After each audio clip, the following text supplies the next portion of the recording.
Hello, good evening, and welcome to the LFC Daytrippers. It's the Fatback Four, and I am Gav. That's Keith. That's Kev.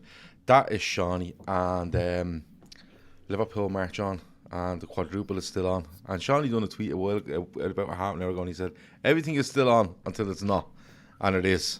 So it explained it very, very well. You're all Yeah. very welcome in the chat. If you're watching, like, subscribe, share if you want. If you can't, nothing we can do about it, as we always say. And of course, put your comments in there, and we'll read out as many as we possibly can. Seany, how are you? Good. Struggling a bit, bleeding sore throat, but good.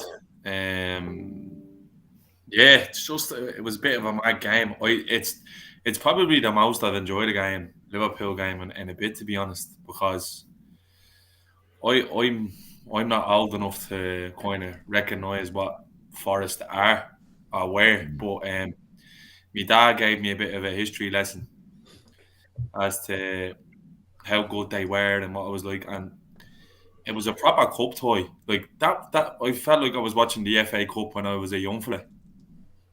When it used to be, it used to take over a football weekend sort of thing. It was a proper cup toy, and really enjoyed it. It's probably, but it was exhilarating. It was a great game of ball, I thought. It was. It was one of those where it felt like a proper cup toy. I've seen a couple of people saying that it looks like a proper cup toy. Keith, before we go into lineups and before we go into everything else about the game, it was just one of those games where it was a bit. Liverpool dominated the vast majority of it. Let's be honest about it. But Nottingham Forest in their own way had a go, and to come through it, we've been drawn with Man City in the semi-final. Palace will play Chelsea, as we've seen before the game. Just get through it, and yeah, we're in another semi-final. Like, what more is there to say? It's just one of those where a good game, you get through it, another semi-final, and we're starting to tick these games off day by day, week by week. Yeah, that's what it's all about now. Not that performance doesn't matter. It does, but it's getting the results that we need. You get over today. And I'd say if you watch that game without commentary, and I don't know where everybody watched it, but we know what it's like when a lower league or a non-Premier League team plays a Premier League team. The commentators will go on and maybe dress it up a bit more than it is. I thought Liverpool were the better team. I thought Liverpool had the better chances. But we weren't at our best. Forest played well, except for in the final third, I'd say.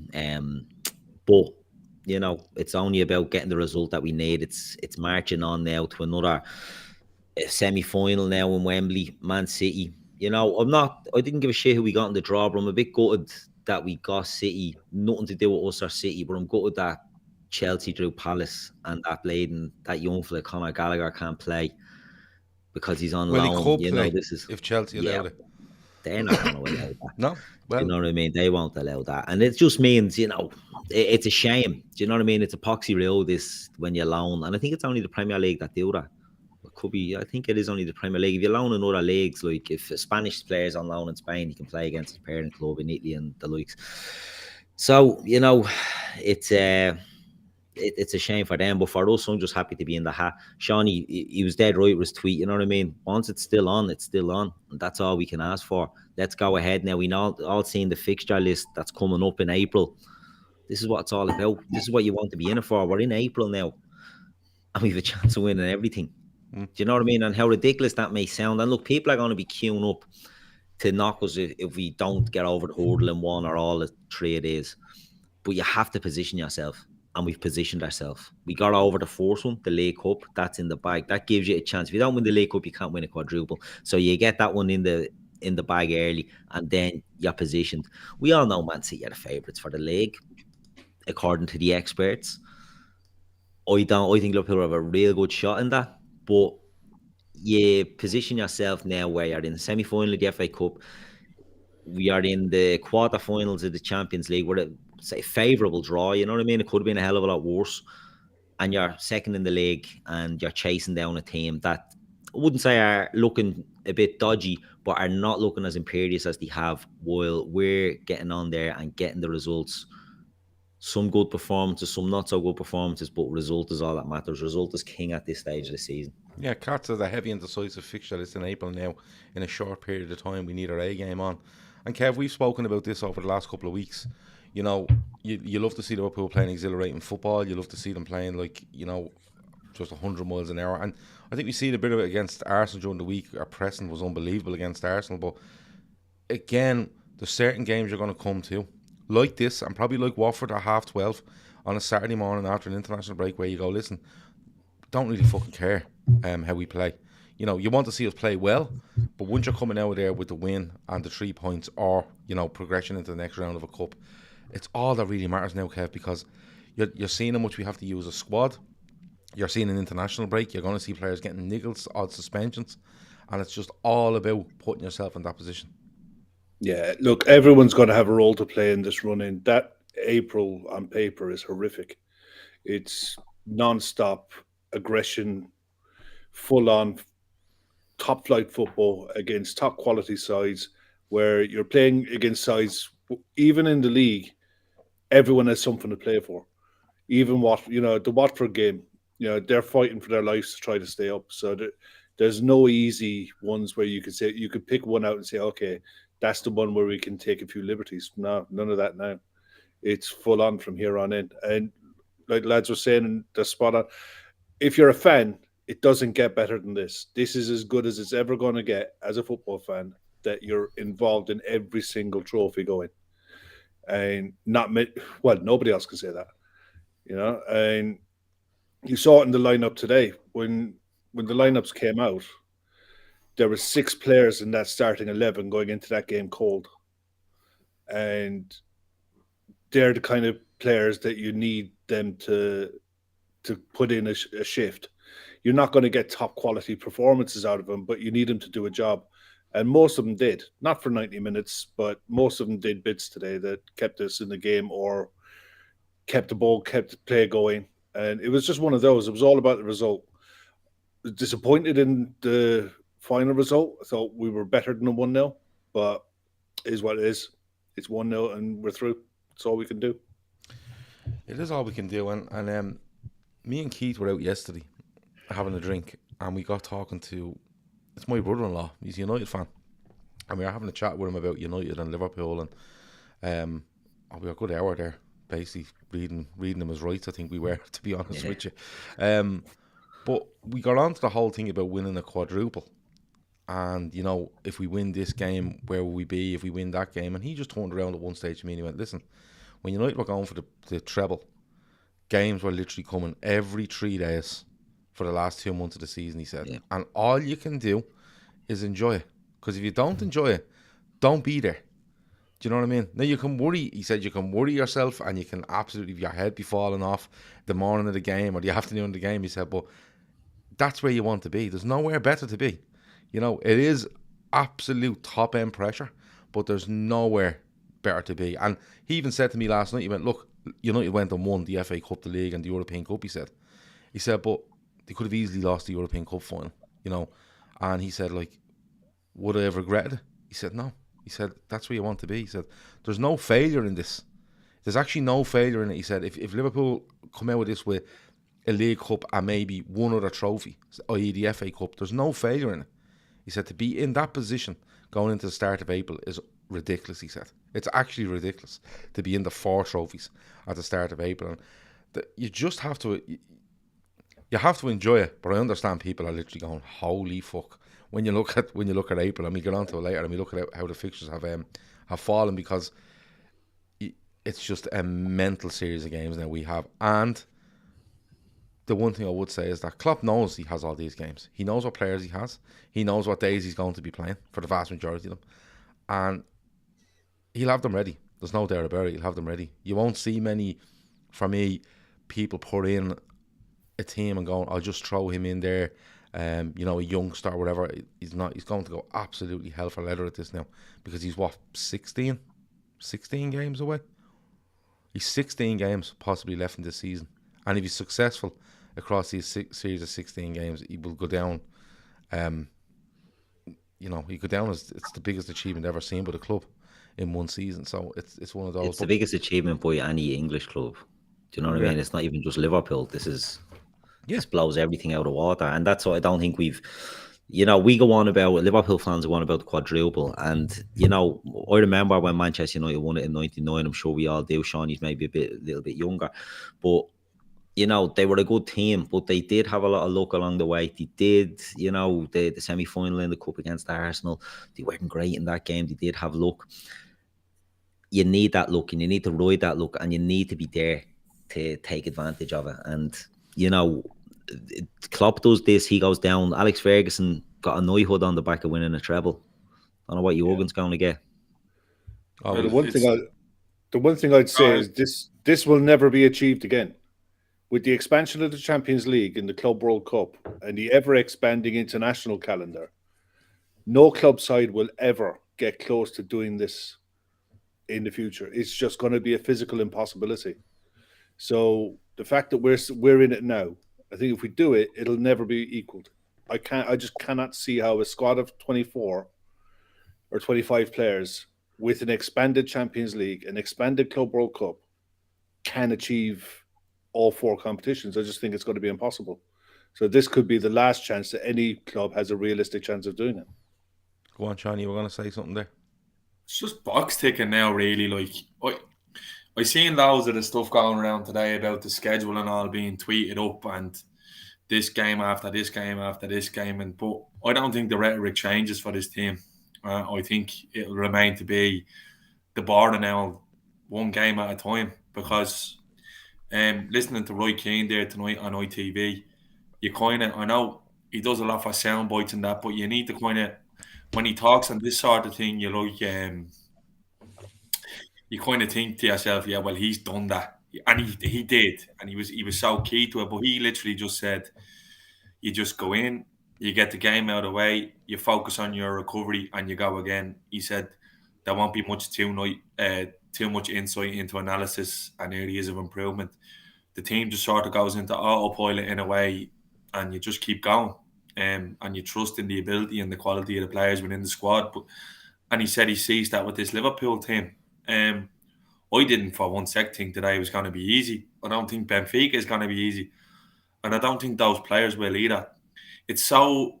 This is all on a knife edge now, Gav. This is knife edge football. Is that key to it as well, Seany, though? Because if Liverpool at the moment were sitting, say, 8 points clear in the Premier League, right? You'd say, right, they literally need to win 4 games or something out of 4 and 9, something along them lines, right? 4 or 5 games, and there's a bit of leeway there. There's a bit of slack in the rope there, right? But this isn't like this, Seany. This is where fucking nearly neck and neck in the Premier League. We've a huge semi-final against the people we're going to be running against in the league, in Man City. We've got Benfica, followed by Bayern or Villarreal, and possibly then you're looking at City, Chelsea, Real Madrid, and Atletico on the other side of the draw. So there's no leeway here, Seany. They literally there's no second guessing. Yeah, there's no second guessing in this. This is you need to win everything.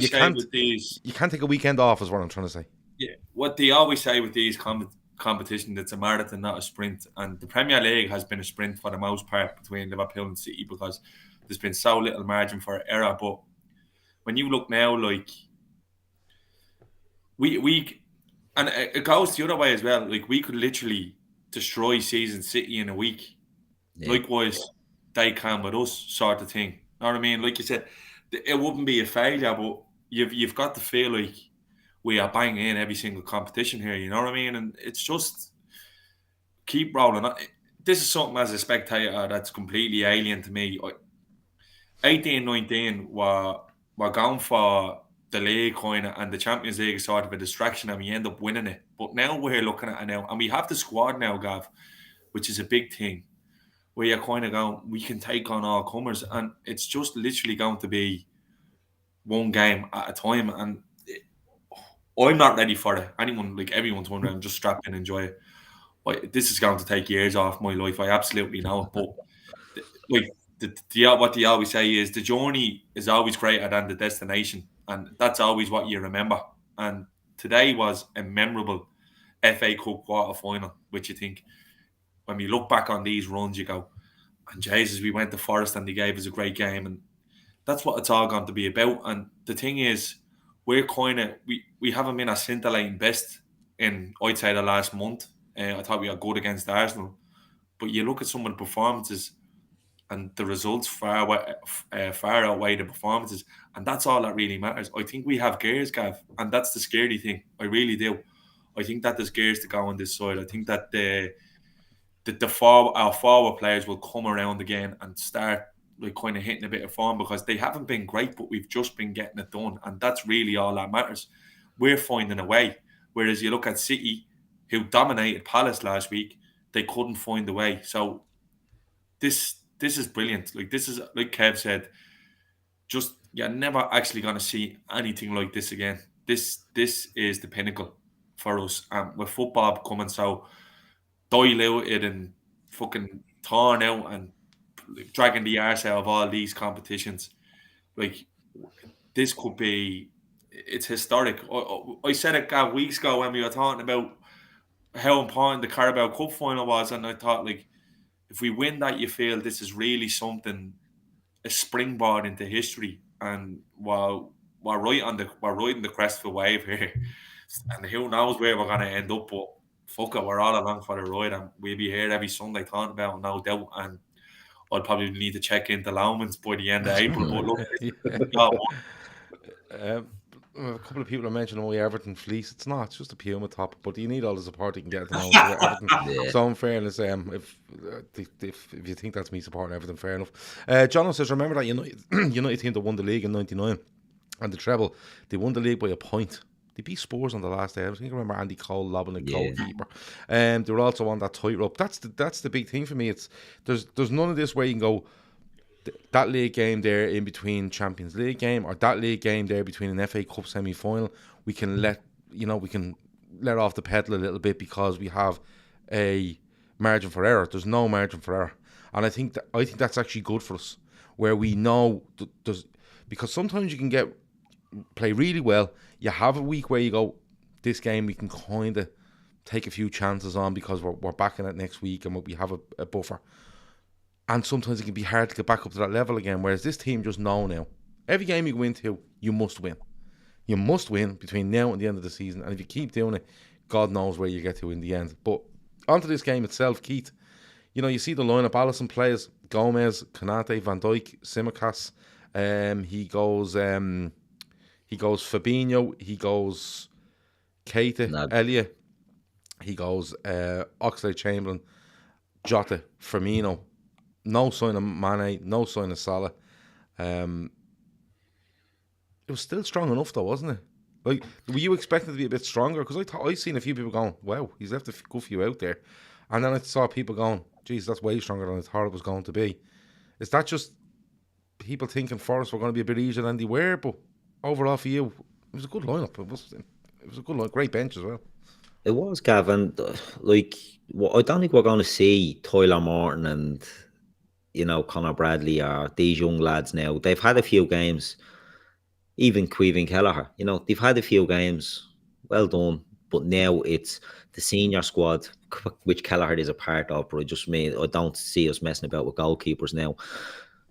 I just think it's now at a stage where you've got the squad there, you've got players coming in, like, let's say Joe Gomez and Alex Oxlade-Chamberlain, who have been out of form, suffering maybe with fitness and things like that over the years coming in.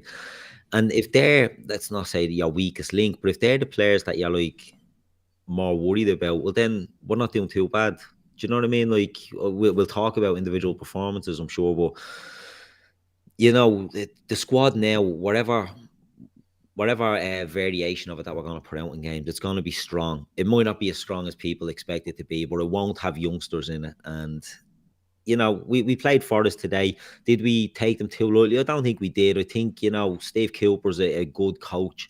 He's well known within Liverpool. I think Klopp picked a team that was quite respectful to Nottingham Forest, while at the same time looking after Liverpool's interest as well. Like, we made a few changes. We still had a strong team. You'd still expect us to win. But it was never going to be an easy game. Seany said that. They're not a bad team. They have good players in there, and we needed to have that strength in there. We needed a Van Dijk in there. We needed to have Alisson in goal. We needed to have Fabinho. But where we're at now. Put your strongest team as possible, but try and manage it as best as you can. There's not going to be many games now between now and the end of the season where you can manage it. You just have to nearly go, as I think Seany said, you're nearly on autopilot now. It's just rolling, boom, boom, boom, through the games, through the gears, get the results. But You're nearly I was happy with you're the nearly team. managing it in-game. Where if you're 2 or 3-0 up, you can manage it in-game for 20, 30 minutes. Exactly. And you saw today he makes 4 subs in one go, because you can do that in cup competitions, and that's where I think we'll see chopping and changing in the cups, where they can do that. You can make a lot of changes. You can bring players in. You can bring them out on the hour and give lads a rest and give them the final half hour. I think that's where we'll see a lot of the squad management happening. But it'll be interesting to see how the games go. I think it'll be strong from here on in. Yeah, I think it will be strong. And you know, when I looked at the team today, I thought, yeah, that's absolutely fine. You know, Mane and Salah are involved in an international kind of head-to-head thing, aren't they? Over the international break now. And you know, Mane has played an awful lot of football since he's come back from the African nations. Salah the same. And it was probably, regardless of what's going on with the international games during this break, it was probably one where the earmarked them, listen, we can play these right up to then, but we have to rest them. Because if we have them for the rest of the season, they need a weekend off here. They absolutely need one. So they go and do that. Midfield-wise, Kate has been playing well. Fabinho, speaks for itself. Elliott has been in and out. Mostly out since he's come back, in fairness, so they give him a chance. And up front, you know, Firmino scores during the week. Jota's still making his way back to full sharpness, in my opinion, which is fine. The Oxlade-Chamberlain one is a bit weird. I thought Minamino might have got a look in there, or Diaz even get another chance, but you say to yourself, they're on the bench and you have 5 subs. That's a huge thing. Kev, getting into the game, because I just felt like Liverpool just dominated and should just be ahead of half time. And if they're ahead of half time, we're probably not having a big discussion over the fact that it's 1-0. Firmino should just square it or bury it. And he doesn't either. He tries to be cute. But was that a little bit of complacency coming in? Because I have seen some people talking about how our front three are performing in games, even though we're winning and playing well. There's some concerns over how our front three are kind of interacting and playing with each other at times. I think before the Bobby one, because I mean that was Bobby's first start, I think, since coming back from his injury. Like you said, Jota's coming back from injury as well. You had Elliott played right wing, Ox played right centre mid, and I thought Chamberlain was fine in the first half. The change in formation at the start of the second half just didn't suit him at all. It was horrendous for him. But before the Bobby chance, there was a penalty. There should have been a penalty on Jota. Stonewall. It was, and you had Lee Dixon saying, "Yeah, great tackle, didn't touch the ball, didn't touch the ball whatsoever." You know, and someone asked me on Twitter, because I just put a tweet. That's what I said. Like, Lee Dixon and commentary, you know, great tackle, never touched the fucking ball, blind bastard. But then I thought, well, VAR can't be there can't be any VAR at the game, because like it was clear as day. That's you know, that was a stonewall pen. So I just wrote it off and said, look, referee's shite, is Craig Poston, he's a fucking shite ref at the best of times, so we're not getting anything out of him today. And I just on me merry way with it. The Bobby one, he almost had too much time to think. He had to either shift it to one side, do a trick, make the keeper make a decision. The keeper did really well, stayed on his feet, stayed big, and made a good save. I thought he played well, their keeper. He made a couple of good saves. But we dominated the first half. You know, they had a couple. They looked threatening on the break now and again. I thought their right back was really quick. He looked good. Tsimikas was wasteful. Some of his decision making, I suppose, some rash shots where the pass should have been the better decision. But overall, the first half, I couldn't believe it was 0-0. Couldn't believe it. But at the same time, I never for seconds, I just couldn't see them scoring. It would have had to be an absolute howler of a mistake for them to get anything, because the back four was just fantastic. You know, they marshaled it really well. They were good on the ball as well. Some of the passing into forward players was good. You know, I was happy enough for that. What Klopp did at the start of the second half, I couldn't wrap my head around. I just thought that when he changed it to a 4-2-3-1, after dominating the way the game was going, I couldn't work out why he did it. There was no need. You know, sometimes when you change from a 4-3-3 to a 4-2-3-1 is to get that person in midfield centrally a bit more advanced and maybe try help commit another centre half or something like that. That's usually what it's for.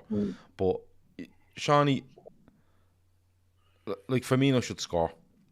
Where do you stand on this? Like, because Jono says Jota is the funniest footballer around. Versus Arsenal for his general play was rubbish. Yet he scores goals. Love him. No nonsense footballer. Where do you stand on the whole idea that we are winning games, but there's a slight concern there over maybe the chemistry between the front three, different combinations. You know, you'll always get this stuff like, oh, there's that much competition, they don't pass to each other and all sorts of stuff. But there has been, for me though, a little bit of a thing where just the decision making just doesn't seem right. It just doesn't seem to be. The rest of the team look great, but just together as a three up front, regardless who they are, it just doesn't look like it's clicking yet. Or maybe there's a lack of understanding, especially when Diaz is in the team. Is there anything to be concerned about? No, there's nothing concerning to me. They're still getting it done. Bobby's been in the goals, they're out playing well. Jota's still in the goals. Yeah, that's the thing. And he's pretty much been like that since he's come to Liverpool. There's been loads of games where you're thinking, Jesus, he hasn't done a whole lot other than get goals. But look, that's what he's there for. I think the problem probably stems from, Gav, we've made a lot of changes, and like, I don't know who's going to start the front three against Watford. I couldn't tell you who's going to be the front three that starts against Benfica, and that's the thing. And it's not a bad thing, but it can be. Klopp's big on rhythm, and you see the effect that can have on a back four, and that can definitely be the case with a front three, because if the symmetry is off, it can affect your decision making, and decision making is what makes or breaks it in the final third, and that's where the problem has lied. But I have a feeling someone's going to get a hiding very shortly, very soon. Someone is going to end up getting a hiding, and we will click back into clear, because I think the players are too good not to. You need to realise as well, Mane's had games out on the right, down through the middle as well. So not everybody is played in the preferred positions, and we you've Mo Mane who've come back from AFCON, you've had Jota who's had knocks, you've had Firmino who's had knocks, and you have Diaz who's just coming in. So it's still, we're juggling, but we seem to be always finding a way, Gav. And I think there's so much quality there that they always will, if you get what I'm saying. Like, there's at least one of them is going to pop up and do something, you feel. And if not, they cause chaos and nothing. You know what I mean? If they're not on it, they still make it really, really difficult to play against. Like Mo. Like, even Taki today, I thought when he came on, I thought he was really good. I thought he was really tight. I think he caused problems because he pinned their fullback, which we didn't really have with Elliot because he was moving so much so, you know what I mean? Whereas Taki kind of pinned them, and his ball retention was good. And we have the squad now where we don't really have to worry about it. You just think one of them is going to do it for us. Like, our issue is fitting who we have to put in, where the City's issue is who do we put in? Because we don't really, well, they have Gabriel Jesus, but he's not a striker according to. No, they're paupers now, so yeah. Yeah, exactly. So it's not really. Someone's gonna get a hiding. Someone is going to be on the end of a hiding very shortly, and it could be one of these big sides, to be honest with you, because they just seem to be up in it when they need to. I'd love to give someone a hiding without Mane and or Salah in the side. Well, it doesn't really matter, Gav. No, I'll tell you why. Because it's like years ago. Like, we seen the documentary with Pep on Amazon going, oh, Salah can play through the middle and Bobby can do this and Mane does that.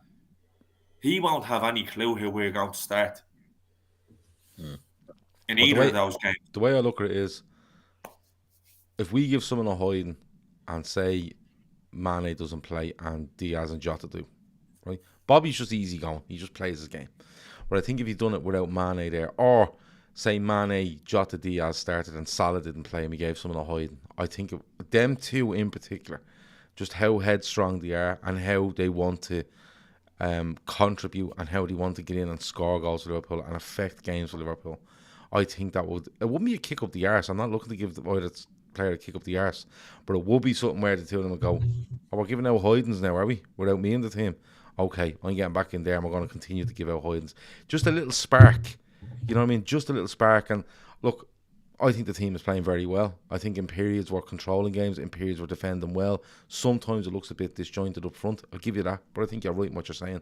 People coming back from injuries, knocks, the volume of football they're playing, and a new addition to the front line. The thing is, Gav, all brings that together. The thing is, Gav, like, you need to realise as well, the fact we're so good at the moment, you're going to have people looking for chinks in the armour. So if there's anything there that they feel like they might get a little bit of traction out of and saying, oh, they haven't got this, or they're doing this and they're doing that, leave them to it. The fact of the matter is, we're getting it done with the personnel that we have.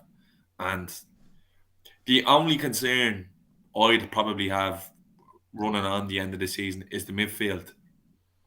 Because it's kind of, the balance can be so easily affected in there.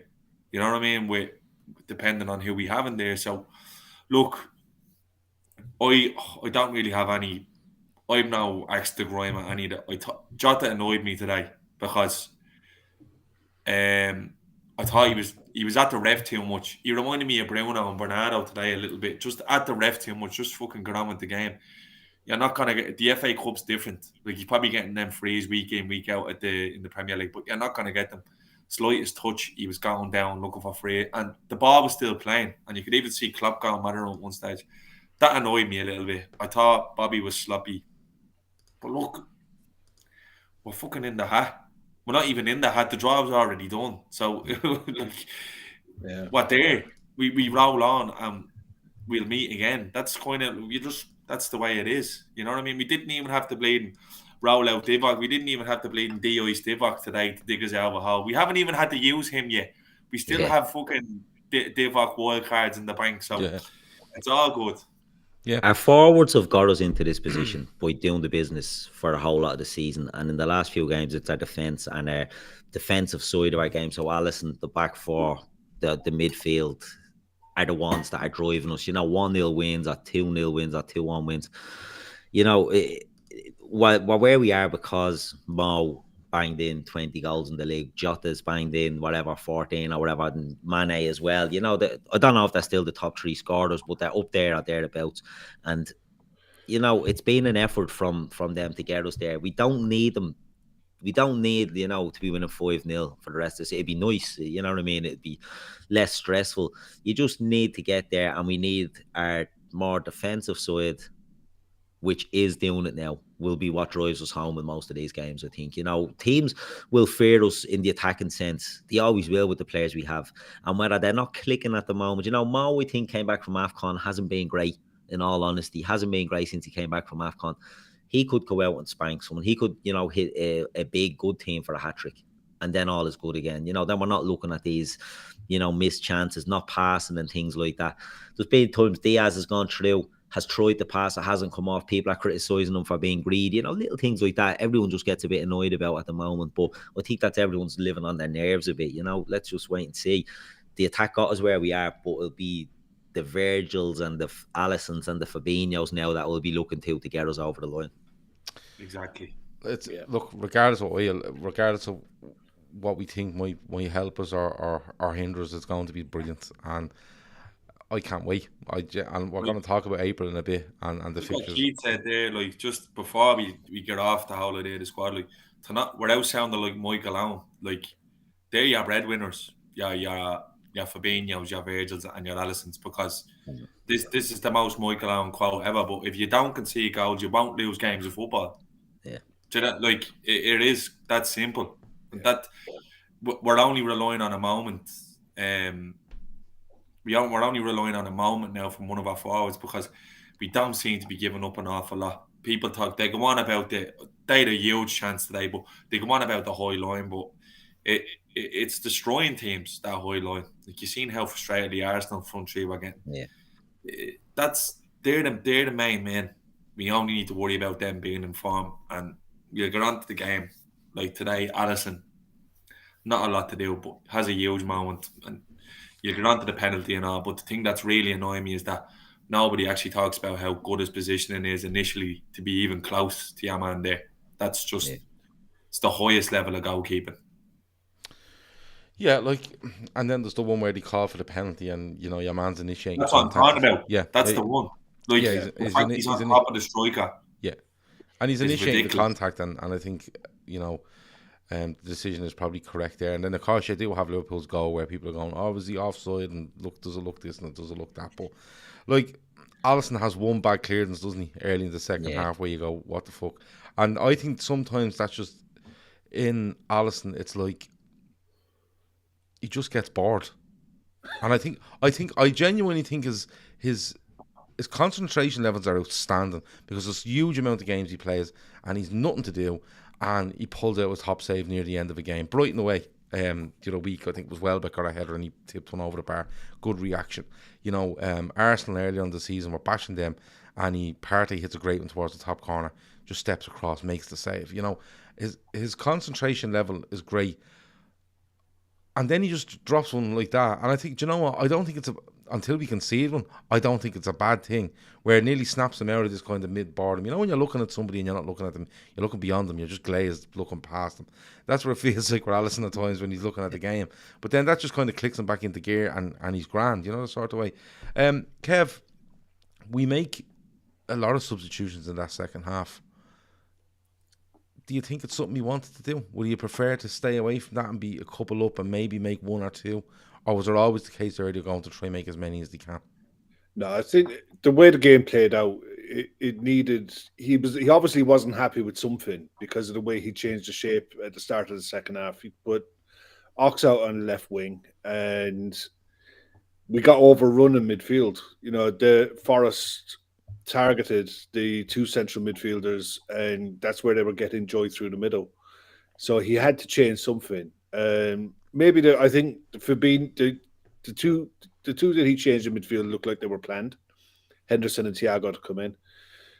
I think he'd have preferred to leave Elliott and Ox out if he could. If he could have let them play on, if we were more comfortable, I think he'd let them stay on. But the situation in the game dictated what needed to happen, and it had to happen. The changes needed to come.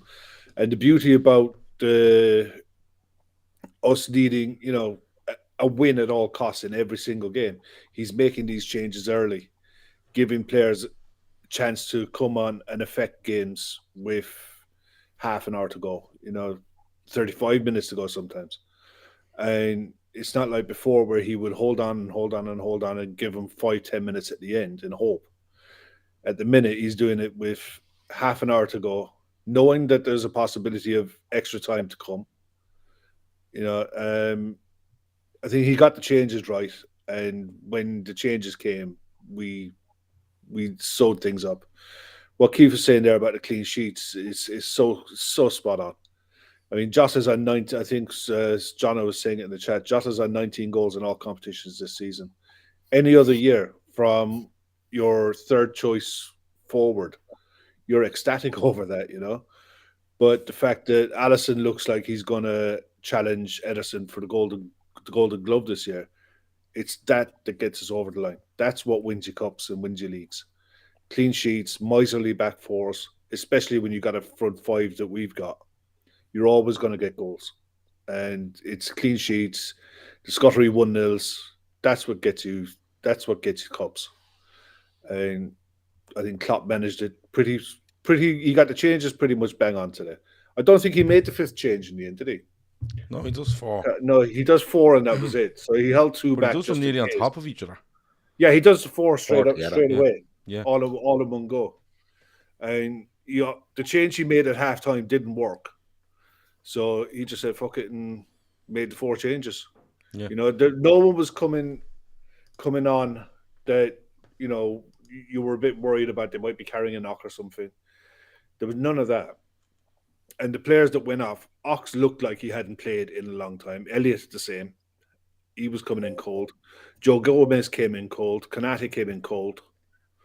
Bob came back from an injury. And Jota trying to find his way. So with the starting 11 that we had, we were gambling a lot.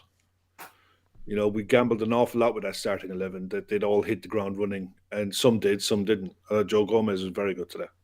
Just says, Alisson, 127 league appearances, 60 clean sheets, 2 assists, 1 goal. So he can do a dodgy clearance if he wants. Let's be honest about it. Keith, we've spoken about the forwards and things maybe not clicking, and for different reasons. But we're getting through games. We're winning games, and we're winning games because, like Seany and Kev have touched upon, clean sheets, and so have you. Clean sheets and being really good defensively. And if you can take one chance or two chances, the chance that you win the game, just the way Liverpool are at the moment. But that brings us on to Diogo Jota, because I agree with Seany. Way too interested in the referee today and having running battles with him or having a go at him. Should have a penalty, right? That's fair enough. And then he looks like a bit like he's drifting out of the game, and then bang, I'll just score the winner on 80 or whatever it is, 80, 78 or whatever it is. And that's where he is, Keith. And we're just going to have to learn that that's what he is, because he's not a Firmino in, holds it, manipulates space, brings players into play, intricate passing. He's direct. He gets in the box and he scores goals. He's the closest thing to a number 9 we have. Yeah, it's true. I mean, the penalty incident at the start, I think he looked very leggy trying to go through. He didn't look very sharp trying to sprint through, and that's why Joe Worrell was able to catch up with him and foul him. But the goal shows what he's good at. It's that instinct, the reaction around the box, around the goal. You know what I mean? He comes to us. He's not a number 9. We don't get him as a number 9. He's playing for Wolves as a second striker or a winger. But where he's looking the sharpest, against Leicester earlier on, he comes alive, 2 chances, comes alive in the box when others are sleeping, bang, scores. Does it again today, comes alive, doesn't give up, gets in. And that's what we're getting out of him. He's sharp over that sort of few yards around the box, around the goal. But outside of that, he's not. He doesn't impact games. We all know that. He doesn't have to impact games. Do you know what I mean? Does he press? Yeah. That'll do for the start. Do you know what I mean? Does he work hard? Not as hard as the others, but then he will get you a goal when, Salah doesn't get them type of goals. Mane doesn't get them type of goals. Jota is the one, he's the most like your Robbie Fowler or Michael Owen, the more traditional sniff out a chance in the box. Forward play has changed over the years, like with everything. The game evolves and things like that, and you don't see many of these. He's a bit of a throwback. He is a throwback, culture, yeah. That's what I'm saying. Like he's very similar to those forwards of a few years ago, and maybe even just that is, is enough in the team. It's something different. Yeah, it's that little bit of difference that we have. He doesn't try to overcomplicate it or overdo it. He just come alive in the box. And if the ball breaks you, he's in a position where defenders aren't expecting, goalkeepers aren't expecting. Do you know what I mean? That cross comes in today. It's a bit of a swinger in from Tsimikas on his bad foot. Good delivery, let's be honest. But you're looking at it, and how is he getting onto that? Do you know what I mean? He's sharp. He's like a light. He's in, and he's tucking it away. So that's what you get with Jota. He's not going to be like Bobby Firmino. Firmino gets a lot of stick, you know what I mean? But if Firmino could just put the ball in the net, be great, because his build-up play is excellent. Do you know, if you combine the two of them, you have one of the best footballers in the world, but we have one each. So, Firmino can knit the play and work hard and make the team play better. Firmino makes the team play better, in my opinion. When he's on it, the other forwards get more chances. He creates more opportunities. But Jota doesn't make the team play better, but he can get you the numbers. So, look, I'll take that as well. Goals win games, you know what I mean? So, we'll take that. Seany, it is a case of, he's just a bit different. Salah is about pace. He's about just frightening the life out of people. Mane is pace and he works hard. He's very, very good technically as well, Mane. You know what Firmino does. You see Diaz coming now and he looks more and more just like an absolute electric winger. And this fella is just different. And sometimes it's hard to identify and be okay with different. Someone says there he looks more effective. He's more effective when he looks least effective. It does his head in, and that's bang on. Just says Jota is a funny one. We aren't used to having a forward that isn't always involved in the game recent years like the traditional front three, but he's getting goals, and that's key, isn't it, Seany? Because we have probably since Mane rocks up at Anfield, so 5-6 years now, we've always looked for our front three to be mega involved in the game, in both a defensive and an offensive, part of the game. They're mega involved in everything we do. They're crucial. Whereas Jota seems to come in and go, there's no doubt he works, Seany, because Klopp only said it during the week. If you don't work your bollocks off, you don't get in this team. But he's just one of those where he simplifies the game. You know, put it in there and I'll fucking score. I don't need to do any of the other bits around it. There's loads of lads that can do it. That's just where he is, Seany, isn't he? Yeah, it's mad, and he's nothing like the player I thought we were getting. I didn't associate that with Diogo Jota at all when we signed him. I didn't like the beauty of our. You say 6, 7 now, right? There's obviously 5 of real quality, but you go across Origi, Minamino, Diaz, Jota, Mane, Salah, Firmino. No two are the same. Like no two, they're all different in their own way, and the fact that we've been able to recruit brilliantly so that they fit in, it stands again to the recruitment team. Like Diaz is electric. He's completely different. He's a bit more of a wild card than the rest, I feel. Salah is Salah. Sadio is Sadio. Bobby, like you can't kind of pigeonhole these fellas into being the type of forwards because there's not many like them around. They all complement each other well.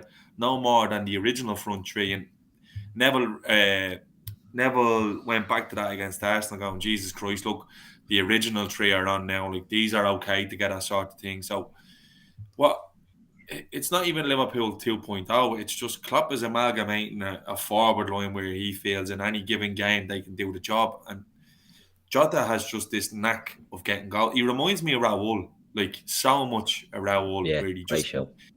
He just nicks in front. He's not the most physically imposing, but he just nicks in front of defenders. He just bullies his way in front of the goal. Like, he gets whipped off as soon as he scores against Arsenal, but he's the one that makes the breakthrough.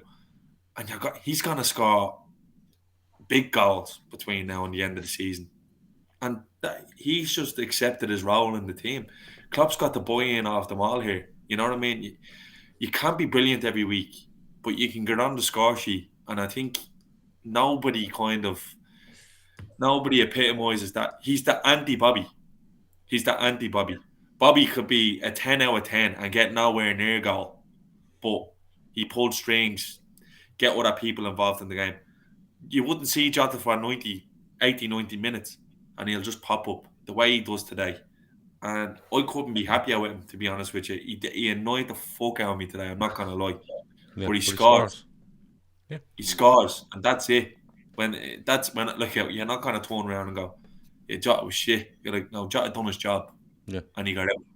That's what he's going to be remembered for. And that's what we have. We have killers up top.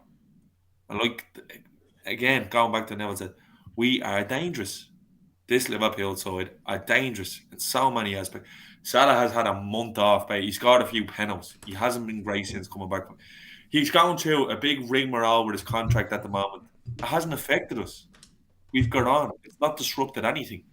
We've just got on with it. And that's a marker of how good it is. Look at Kane at the start of the season. He wasn't playing games because of a contract dispute. All the shit going on with Salah. Nobody really cares. We're getting on it. We have weapons. That's the only way of looking at it. And look, I don't think anybody has. It's an embarrassment of riches in a way, where we can literally. I don't care who starts up top. If it's any 3 of those 5, I'm good with it. That's the God honest truth. Yeah. No, listen. I couldn't give a fuck who plays once we win games and once we score goals, genuinely. And especially when you're in this situation. You know, don't get me wrong. If you are like in a mad emergency and you play the centre half up front and he scored a goal, you'd be delighted, but you'd be going, listen, that's just not the way forward. But with these, you're just kind of going, I don't care who does it. I don't care, because if it gets to the end of the season and we're sitting here with 2, 3, 4 trophies, right? No one's going to give a fuck about a fella's performance away in Nottingham Forest, or who played, who didn't play, how good was he in that game. He scored, but how good was he? Who fucking cares? Get around in. We've won 4. You know, the sort of way. So it's, for me, it goes back to the whole thing of results matters. But at the same time, you can't pigeonhole every forward as they have to do A, B and C, because some of them don't do A, B and C. They do D. And the other 3 don't do D. You know, the sort of way where Jota, I think, is one of those where you just, let me score goals and you can do all the fancy stuff. And that's absolutely fine. Keith, the game is won. We win at 1-0. We're in the semi-final.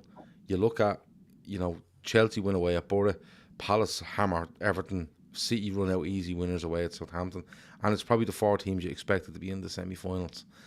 We're drawn against Man City. Chelsea get Palace, and there's all sorts going on about, obviously, the young guy at Palace will be allowed to play against Chelsea. Can Chelsea sell any tickets for the semi-final? Nobody knows.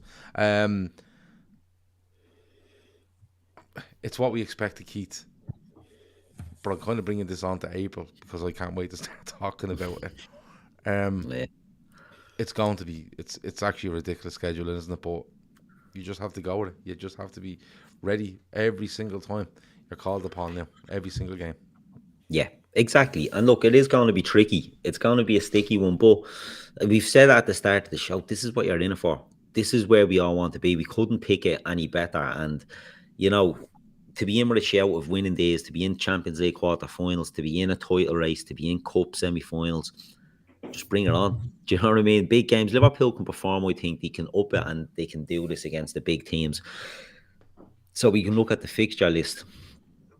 And it starts off, what's the first game? It's Benfica, Watford. Is it? Watford, yeah. Watford, what's it? Benfica, City, United, Everton, Newcastle. Yeah. Big games that in there. That sounds like the album verse of a Lionel Richie song. Yeah, I know. Yeah, it does, yeah. But look, it's these big games. On paper, Manchester United are always a difficult game for us. On paper, Everton are always a difficult game for us. We shouldn't be looking at them teams with any fear. We should be looking at them teams as not routine, but let's not fear them. There was a time when Klopp went into these games, not necessarily our home games, more so the away ones, where he showed too much respect to these teams. I think he's shown over the last while that no, those days are gone. We will, look to mount that past them. The City ones are big ones, but the 5 subs in the FA Cup semi-final could benefit us with those options that we have up front that we can bring in, where the City sort of scamper, to try and get a forward option off the bench if they need it. We do have them options there. That could be big. But you just want to be there, Gav. I take this, if we the fixture list and we're looking at, let's say, Brighton, we're looking at Crystal Palace, we're looking at Wolves, we're looking at Leicester, we're looking at throw in the United, we're looking at Spurs, nearly trickier games that you take your eye off the ball with. We have to be on these now. We have to be on top of it.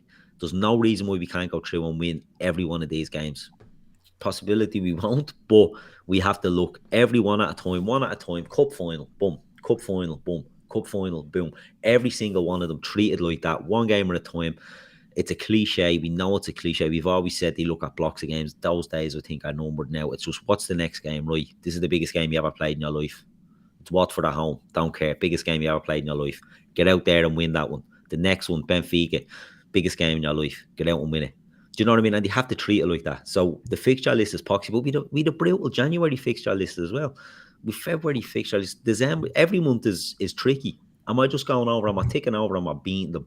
We're in that mentality now. We spoke about Manchester United when they done the treble, scuttering to wins at the arse end of the season. That's what we're going to have to do as well. But I think we are going to give a lick into a few of these as well along the way. So, look, bring it on. Let's see where we go. Let's see what shape we're in at the end of April. We could be all, very happy at that stage. We could all be very happy, or we could be out of an FA Cup, we could be out of a Champions League, and we could be out 6 points behind on the title race. We could be, but you have to get in there to see the results. To find out where you're going to be at the end of April, you have to be going into April in a position to want to know the result at the end of the month. Yeah, exactly. Kev, I'm a big believer in momentum. In if you're winning games, you're not tired. You'll just wait. You just want the next one. Give me the next one. Give me the next one, because you know it's getting closer and closer. It's key here, Kev, that Liverpool come back against Watford and lay down another marker. And I know we've done loads this season, and I know we've a ridiculous amount of clean sheets. And despite City dropping something like 7 points since November, they're still only a point clear of us, right? But it's important, Kev, we go and lay another marker on the 2nd of April, I think it is, against Watford at Anfield. And Anfield shows everyone that, this stadium is knocking it up a gear or two here now for the last 2 months of the season. Yeah, look, everyone is going to be watching the international break, hoping and praying that everyone comes back. Odds are most of them will. We might pick up one or two, but the hope is that everyone comes back. And the players, I mean, we all know it as fans, but the players, I bet you a pound to a penny, they have a sheet up somewhere in the dressing room and they're just ticking them off one by one by one by one. All this nonsense about we look at one game at a time. Do the hell is like. They know exactly the situation, they know exactly where they are, and they know what's at the end of this. You know, at the end of this, they could be immortalized forever as the first to do something that's never been achieved in football. It's never been done. So these players, they know this. They're not stupid, and they have to know that the 12:30 kickoff there can't be a lull. You know, you start how you mean to go on, and 12:30 Watford at home is the first of a run, and it's going to be the most difficult run I'd say that we've faced in years, between the quality of opposition and the volume of games and the importance of every single fixture. I think the Champions League game you couldn't have handpicked a better one. You really couldn't. I mean, for all of Benfica's tradition and everything that they're miles off Porto in the league. You have a centre back pairing of Otamendi and Vertonghen, and if you can't do a job on those two, then you know you don't belong in the semi final. So there are games where you'd hope that you can manage the squad, that you'd hope you can go and get a job done in the first leg and manage the second leg properly. But the first game, it has to start off right. I mean, it would be an absolute disaster if we allowed what happened when we lost the unbeaten run to Watford. If that ever happened again, it would be a case of the wheels could fall off. The league was done by then, Kev. I know. But at the same time, it only takes one fuck up for everything to start doubts and. But that's what I'm saying. It's not, sometimes when you're fucking up, it's because Man City as well. Yeah, it does. Absolutely, it does. Yeah, and sometimes when you do fuck up, and it happens City every season because they're in a cruise control somewhere, and they can't shift themselves out of that. They can't put themselves back into gear. Red Steve said, if it turns out Seany is handcuffed to a radiator and blinking SOS in Morse code, it wouldn't surprise me. He says, okay. So Red Steve loves a shout on Seany, and Seany loves them, by the way. But you know what I mean, Kev? Like, this goes back to the whole thing of we know where we stand. There's no leeway. There's no slack. There's nothing. Like, because Rory makes a great point. He said we would still have the same April schedule if we lost today, as we will play Aston Villa on the FA Cup semi-final weekend. Yeah. Keep spinning the plates as long as possible and see where they land in May. And that just pushes the Villa one down the line a bit more.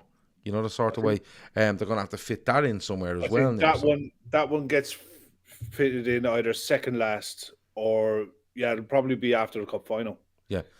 After the cup final, there's a midweek slot before the last game of the season. So it'll have to go there. There is no other option for that. But you have to start off start off flying. So that Watford game is everything. You know, and the players coming back from international break will know this. You know, they'll be eyeing this up as well. And they'll target Watford and they'll want to put on a performance and show Man City that, look, you're not going away from us anymore. You know, it's down to you now because we'll go top before they kick off. They're playing air game now. Yeah. They're playing on air terms now.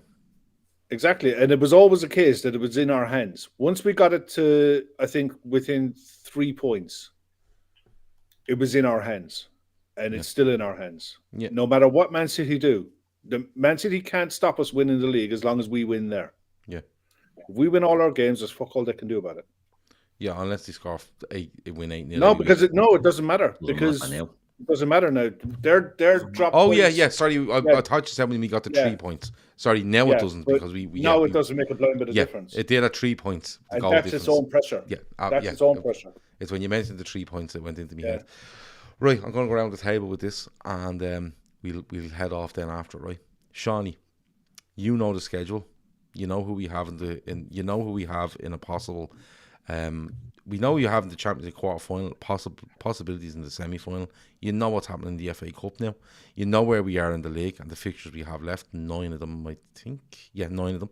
And you know where everyone else stands. A, does it excite you? And B, where do you think right now? And listen, this isn't a definitive. Right now, as we sit, what do you think happens with Liverpool over the month of April and looking into May, and could be finals and absolute run-ins to the death? Does it excite me? Of course it does. This is kind of unprecedented. Especially being like, we've seen so much in the last couple of years. Like, it's kind of hard to believe the journey we've been on since Klopp came in, and this is mad.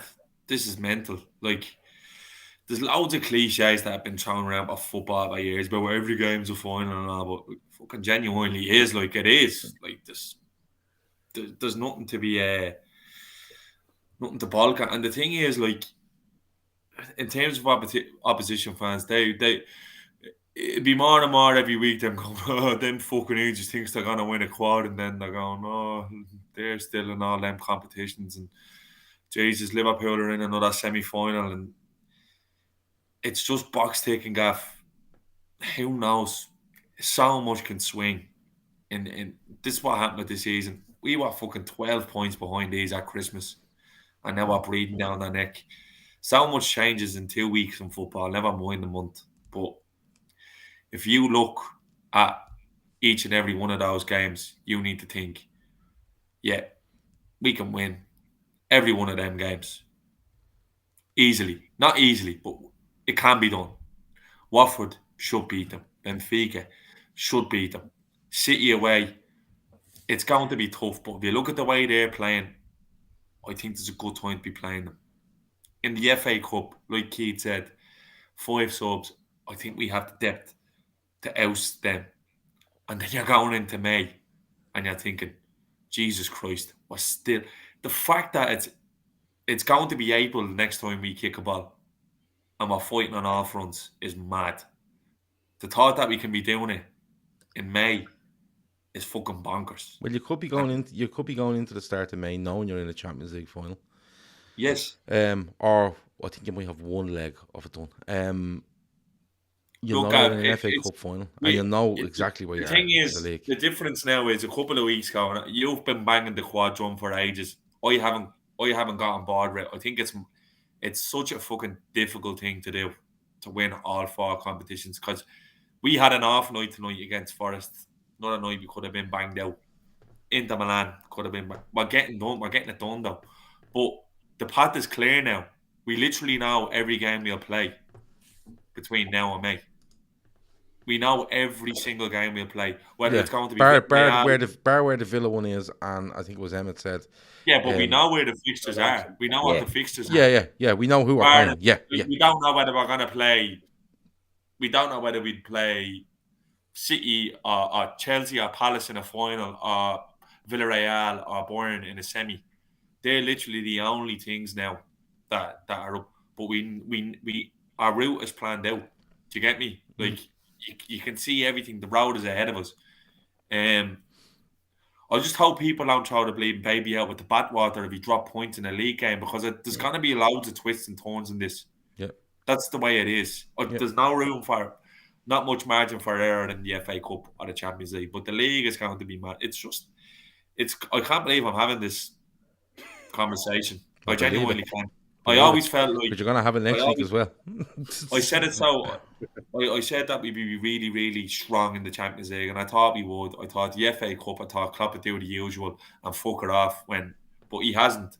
And the league, I put my hand up. I thought we were dead and buried. I didn't see City letting us back in. But they have, and they are wobbling. As much as people won't like to admit it, they are wobbling, and they look more likely to drop points every week than we do. So... It's Gav. I don't know where we're going to be at the end of May, but I know where I'll be. And fucking further away from your sanity every game, I imagine. Yeah, and listen, you'll take it for the ride. And look, yeah, I'm banging this quadruple drum ages because I'm just like that, where I just go, we're still in it. It's still going on. The league one was one way you were kind of clinging for a bit, where you're going, could this happen? But until it's impossible with this Liverpool side, it's not. It's not impossible whatsoever. You know, we could get to the end of April and we could be out of an FA Cup, we could be out of a Champions League, and as I said, we could be, 5-6 points behind City with a couple of games left, and that might happen. But it won't stop me from turning around and going, what a team and what an effort. Because for me, I don't care how good a side you are, to go into to have a cup done, an FA Cup semi-final, a Champions League quarter-final, to go on a ridiculous run to cut something from 14 points to 1, even though 2 of those games were in hand. So you've pulled 7 points back on them basically since Christmas. Is nothing short of brilliant, and I'll applaud this side no matter what they come out with at the end of the season. Because, and listen, I know how good they are by the amount of people, opposition fans, go, ha ha ha, you didn't do this or you didn't do that, because then you know how good you are, because they know that they were shitting themselves. And the only reason they were shitting themselves is because they thought Liverpool could do it, and that's how good they are. But that's just the way I am. Keith, I want to throw something in here.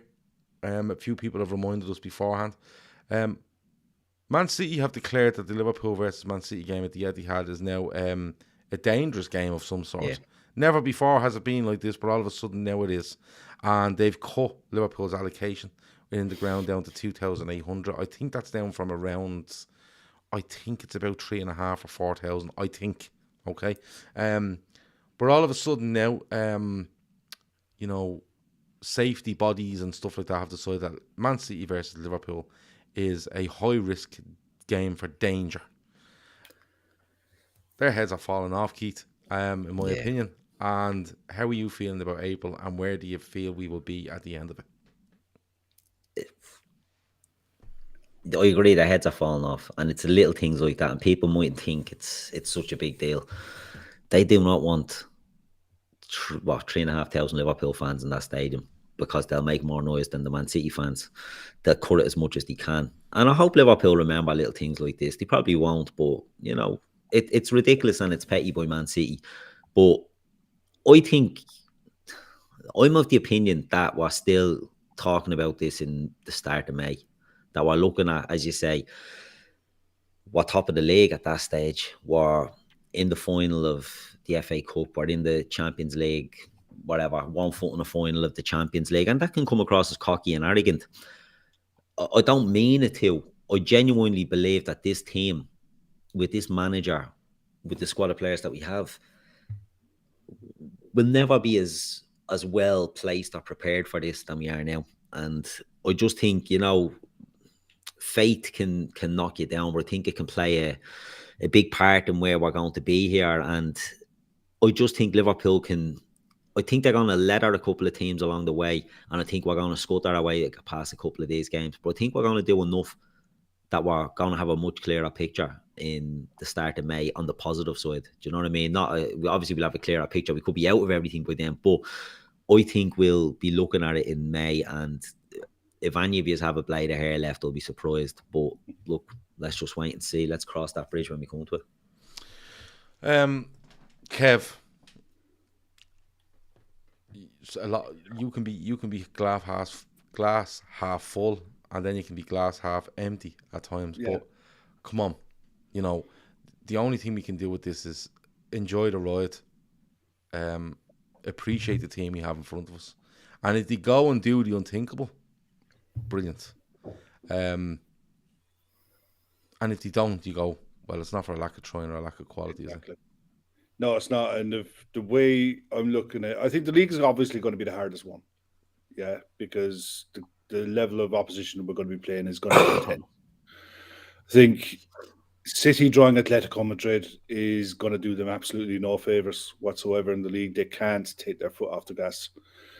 Whereas I think we'll beat Benfica comfortably away in the first leg. I think we could do a real number on them. City will not get that luxury against Atletico Madrid in either game, and they've got us sandwiched in the middle. So I think by the time we go to the Etihad, I don't know who was saying it earlier on in one of the pods, but I think it might have been Phil. he was saying that by the time we played it, by the time that game is finished, we could be opening up a gap on City. By the time that's done, they could be dead and buried.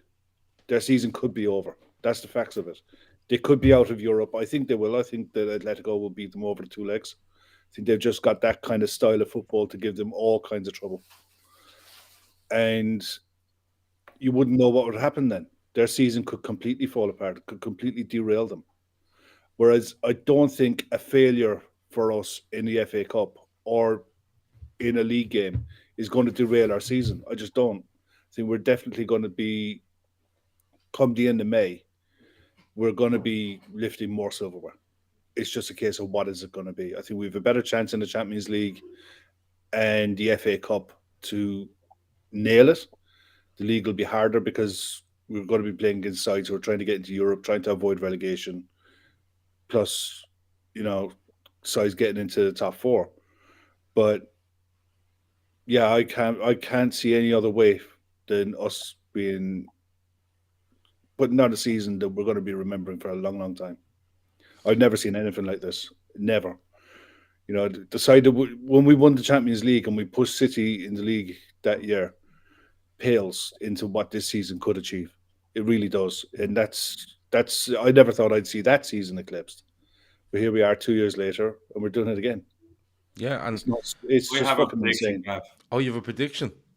Yeah. Okay, set your recorders. Here we go. Yeah, you can clip this up. I have a prediction here. Nurse Ratchet is going to be pressing start on the StreamYard. She's going to be hosting this podcast by the end of May because we're all going to be on the big loony bin. Well, I'm letting you know. Listen, I'll be like one flew out of the cuckoo's nest, and here it is. 100%. I'll make this promise. The night, if we win the FA Cup, we will definitely do a show after, right? If we win the league, we will definitely do a show after. Same for the European Cup. But we don't know where it's going to come from. We could be doing it on a phone from a boozer. And I promise you, if Liverpool win the European Cup to make a 4 in Paris on the 28th of May, I think it is, there won't be a show for a week. There just won't be, right? All you just piss off and have a good week, and we see you the following Monday. For me, I'm just so excited by it. 18-19 was a great run in the league and the European Cup. 19-20, we were just imperious in the league. Last year was one of those where just nothing went right for us, and no matter what we tried, those fellas falling by the wayside everywhere, and we still managed to come toward. And I think that might be a huge factor in what drives us this season, because we don't only want to go and win a competition to say, look, that was a bit of a one-off last season with just the injuries we had.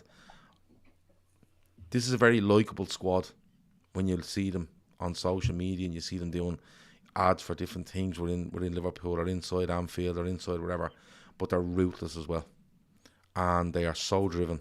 And I'd say they don't only want to put one competition up there like the League Cup or 2 like an FA Cup. They want to absolutely nail their colours to a few trophies this season, and to show people that wrote them off, laughed at them, ridiculed them last season, despite the biggest one is 21 different centre-back partnerships across the season. I think this squad, as nice as they are and as likeable as they are, I think are absolute ruthless wankers when they want to be. And that's what you need to be. And I think that's what will drive them on. As much as, game by game, and win this and win that and keep going, that memory of last season hurt a lot of players. A lot of players. It hurt a lot of staff at Liverpool. It hurt managers, fans, you name it. And I just feel that what they're going to try to do this season is not only for themselves, but it's to put a major, major answer back to people that wrote them off last season ridiculously, and decided that this season they wouldn't even be eligible to get into the top 4, based on a completely weird season last season. So I hope Liverpool keep going. I'll applaud them at the end of the season regardless, because we're sitting here on the 20th of March or wherever it is, and we're in all 4 competitions, which is absolutely brilliant. And I'll applaud them at the end of the season anyway. But if they can go and ram it down people's throats while having a great time doing it, that'll be the biggest thing to come out of it. The trophies are lovely, but the fact that those players are able to turn and answer people emphatically is absolutely huge for me. Absolutely huge. Anything else before we go, Keith? No, I'm good. I'm dying. You're dying. Are you still a bit hungover? I am. I don't go out much anymore, Gav, and you won't be going out with me again. No. You're having a cure out there, Keith. Like, how What? you having a cure there? No, me and Paddy Lawson walked into the pub yesterday at about 5 o'clock, and Gav was half cut at that stage. So what time are you here since? He was there since 4. So he was already hammering them in at that stage. So we were nearly playing blading catch. Well, Paddy wasn't. I was playing catch up with him, and the worst for it. I'm not the better for it today. You know what I mean? I'm not able for it. And then I was up. Off ice there. I was going to ring the police. No, Jesus, no. I'm on the milk, on the good stuff. But I was up this morning then early with the young fella, and I had to go to mass and all this morning. I've had a bad day. I've had a rough day. You had to go to mass this morning. But do you know what happened to me yesterday? I had you down for a drink. I didn't have you down for a fucking lawyer, though. What happened to me yesterday was I played golf, and when I got to the pub, I really wanted a pint of Heineken or something like that. And I had two in about 7 minutes, to be honest with you. They were lovely. And then I think I was on my third one fairly quickly, and somebody beside me to me left ordered 3 pints of Guinness, and they landed, and the 3 boys took a sup of this Guinness and went, "Jeez, that's like cream." And I went, "No way," and I felt a bit jealous. So I called the girl back and goes, "Get another one of them, bring them down here." So I was literally sitting there drinking Heineken and Guinness at the same time, just because I wanted something refreshing, but the Guinness looked lovely. And it just went on and on till about midnight last night, like, and it was just horrendous. Like, Keith got his bus home with his Chinese. Was your Chinese nice? It's poxy. Brutal it was. Freezing cold when I got home, yeah. That 40 minutes on the bus didn't help. But no, it didn't. No. But listen, fair play to you for turning up tonight. Seany, anything else before we go? Oh, all good. 2 weeks off now of this little holiday. Little emotional break. I can work on my mental gymnastics now for the next 2 weeks. I have a nice workout there if you DM me and I'll send it on to you. But now, all good. Unfortunately, I couldn't make last night, but I'm sure we'll have amped opportunity to next Saturday. Yeah. Well, let's see. Oh, who knows? No, let's see about it. I'll see you next Saturday. Oh, Jesus, yeah, I forgot all about that. Yeah, you're a fucking spa. Next Saturday, we'll have another go at it. Kev, anything else before we go?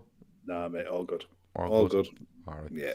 Happy days. Well, listen, I don't know how we done on BetMate this week. Not good. Not good. We leave it. Okay. Of course, Liverpool don't have any games for the thing, but if you want to check out BetMate, go and do so. The link is in the description. You can join for free. You get involved in a free pot to see the lay of the land and stuff like that. They've also brought in this thing where you can create your own private pots where you can invite friends to play along with you and get involved in that. So it's another element to it, which is really good.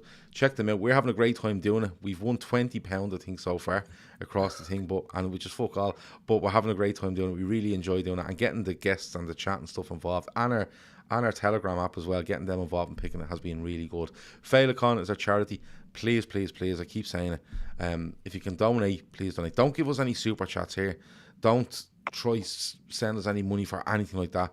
Please, if you're thinking of sending us any money for super chats or anything, don't.